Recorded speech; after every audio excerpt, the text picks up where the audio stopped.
Welcome to the National University Debate Competition, something that we've been working on ever since this morning.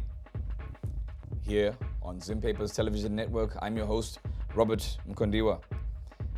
This discussion, of course, is proudly sponsored by the Swedish Embassy in Zimbabwe, by the Norwegian Students and Academics International Assistance Fund, SAYH, and indeed our proud partners, SAYWHAT.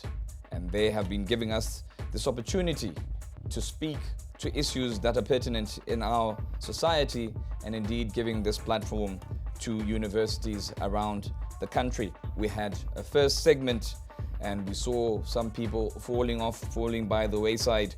We had a second segment and now we wait for that grand finale. Without much ado, I'm going to invite, of course, our judges to give us the final two teams that shall battle it out in that epic final. Indeed, if you've been seeing the type of engagement that we've been having, it promises to be quite some finish. Without further ado, you can come up and give us what we are waiting for.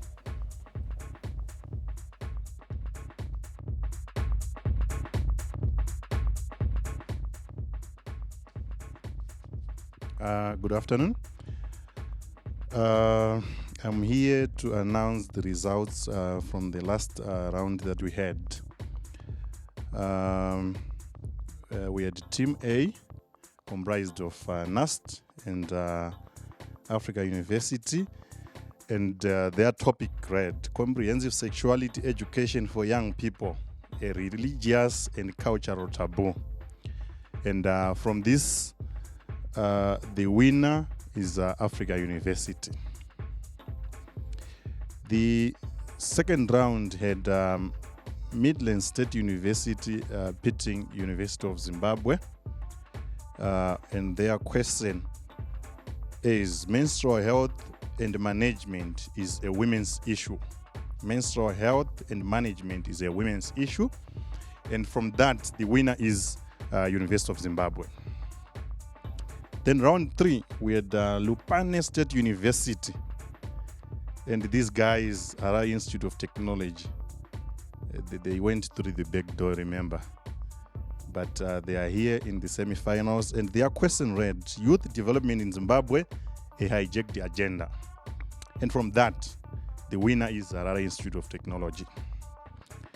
So we ended up with 3 teams being the highest, but because we wanted 2 in the final, we had to choose the best 2 in terms of highest points scored. And in this case, the highest was the University of Zimbabwe. They had the highest points, followed by the Harare Institute of Technology. So these 2 teams will be battling out in the final. And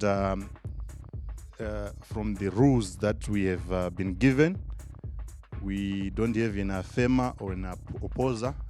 We will toss a coin from the 2 universities so that we decide who is the opposing and who is affirming.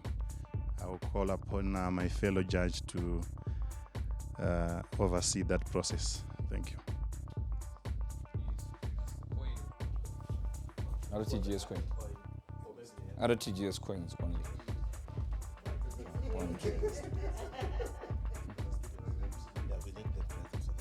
Oh, okay. So we are also now going to be having the students coming in because they have to be present to see the tossing of the coin. We are as transparent as we most possibly can. And so very soon we shall be having the students coming through. But tell us, how difficult was it? Yeah, we're putting you on the spot. You can't be judging other people. We're putting you on the spot right now. How difficult was it as we wait for the students? Take the mic. Tell us how difficult it was coming up with, of course, this final shortlist, bearing in mind that we're breaking a couple of hearts and we're leaving some people elated. Thank you so much for that question, Robert. I think as the judges, it was quite a difficult task for us because if you notice, the debaters were quite competent, they were quite well researched, and they were quite they knew about the topics were under discussion, and unfortunately at the end of the day we had to select a winner, and when we just had to count on the marks. We just had to count on the marks indeed.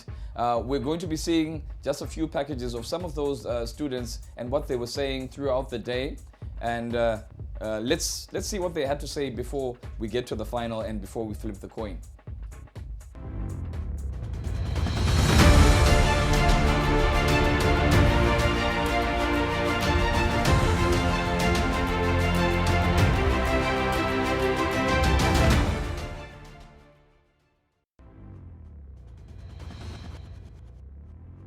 My name is SAYWHAT from Kwanda State University. I think this debate, they're beneficial to the whole society and the whole Zimbabwe because they are going to be educative in a certain way where people are able to exchange information, and people like me who don't know much related to sexual education, they are going to gain some of their information. Hi, my name is Louisa Ndlovu from Kwanda State University, Part 5 Metallurgical Engineering. We're really enjoying ourselves in this debate, and we have learned a lot, and we're actually impressed with some of the debate skills from other institutions. As a fairly new institute, I'm pretty sure we're a force to be reckoned with. They now know who we are, thanks to today's debate, and thank you to SAYWHAT for actually providing this platform for us. Thank you.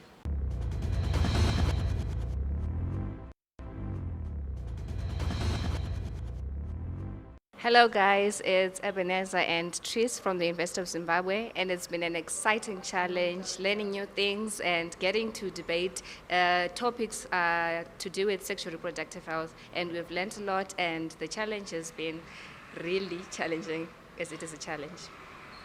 Oh yes, for me personally, I think it's been an opportunity to learn about things that were otherwise, when you grew up, they were stigmatized and you're not really taught.